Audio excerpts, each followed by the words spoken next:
On the 16th of March 1967, a red UAP approached the Echo Flight Minuteman ICBM launch silo.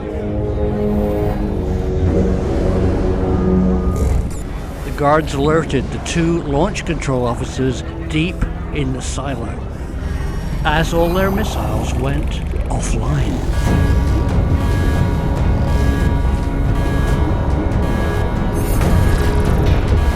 The Echo Flight silo was part of the Malmstrom Minuteman ICBM missile complex. The USA had suddenly lost 10 of its strategic nuclear missiles. This was a serious threat to national security. UFO investigators think that the human race was being sent a message. So that's the story. And the question today is, was the Malmstrom ICBM UFO incident another example of an intelligence sending us, the human race, a message? Just like you, I'd heard about this Malmstrom ICBM UFO incident and probably seen it on Disclosure UFO TV. And, the story seemed pretty straight. The ICBM base was approached by a glowing orb UAP, which freaked out the guards and put all the ICBMs offline. It didn't happen like that. So I didn't really know much about this case. I'd seen it on TV, but I wanted to research it in depth for you. And it seems to be very relevant and very important. Even in Congress, it was mentioned, where a senator raised the Malmstrom ICBM case to the Department of Defense, who were giving evidence. One such incident allegedly occurred at Malmstrom Air Force Base, in which 10 of our nuclear ICBMs were rendered inoperable. At the same time, a glowing red orb was observed overhead. I'm not commenting on the accuracy of this. I'm simply asking you whether you're aware of it and whether you have any comment on the accuracy of that report. And what these guys answered is very interesting. That data is not within the holdings of the UAP task force. Okay, but are you aware of the report, or that the data exists somewhere? I have not seen the official data on that. No official assessment that you've done or exists within DoD that you're aware of regarding the Malmstrom incident? All I can speak to is, what's within my cognizance of the UAP task force, and we have not looked at that incident. First of all, I and you and everybody was very disappointed by them saying they didn't know about it. Why not? Well, I would say, it's a pretty high-profile incident. I don't claim to be an expert on this, but that's out there in the ether. You're the guys investigating it. Who else is doing it? If something was officially brought to our attention, we would look at it. There are many things that are out there in the ether that aren't officially brought to our attention. Well, I don't claim to be an authoritative figure, but for what it's worth, I would like you to look into it. And sure. If for no other reason, you could dismiss it and say this is not worth wasting resources on. Will do. And then they made this statement. They said, no UFO, no UAP has ever been a threat to U.S.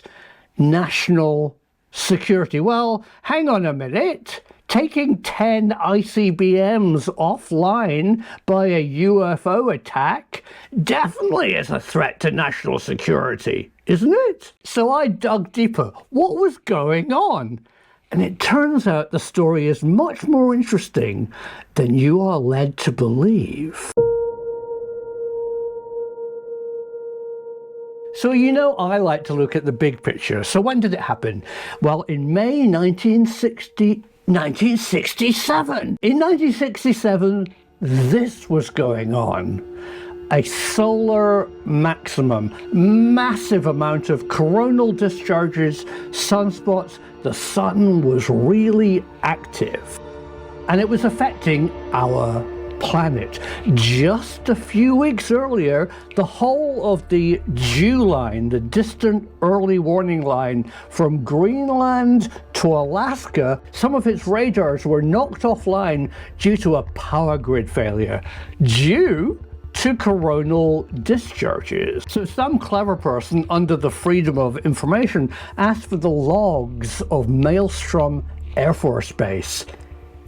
And just before the ICBM UFO incident, Malmstrom lost all its power. On the very day of the incident, the Montana power grid had failed, knocking out facilities at Malmstrom. Let's quickly discuss what Malmstrom is and what was going on with ICBMs in Montana in 1967. This is how it worked. Malmstrom Air Force Base in northern Montana was the center of many ICBM missile silos, and they were organized in groups.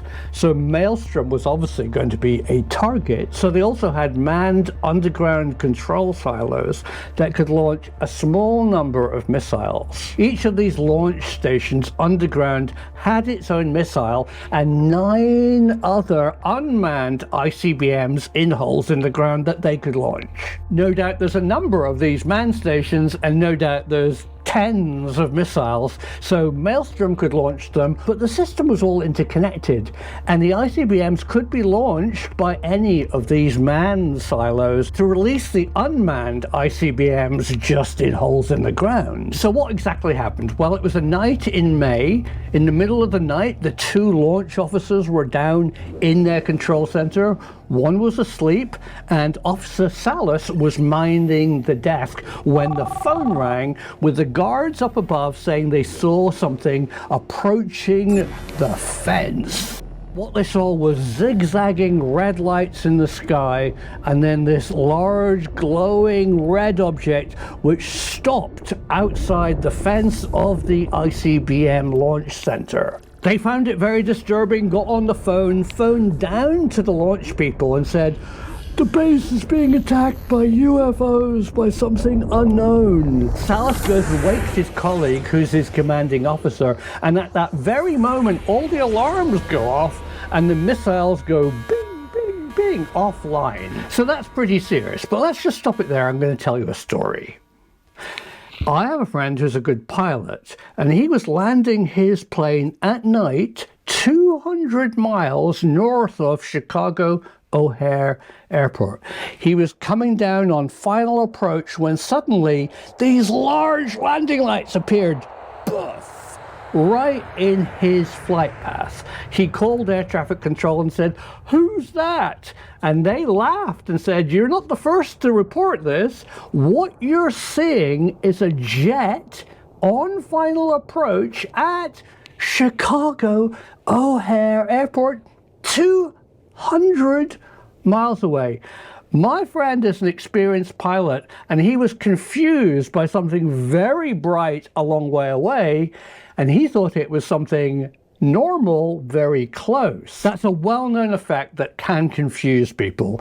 A large object a long way away can be confused at night for a smaller object very close. And don't forget, this was 1967, a time of solar activity when the northern lights, aurora borealis, was all over the place. So it could easily have been a ball of plasma or just something they saw in the sky that they thought was a bit closer. So in this recently released log, what happened next is very interesting. Malmstrom sent technicians they called Boeing, who had built the system, and they didn't find a fault. The missiles had all come back online. But the 2 Boeing electronic technicians managed to reproduce the fault.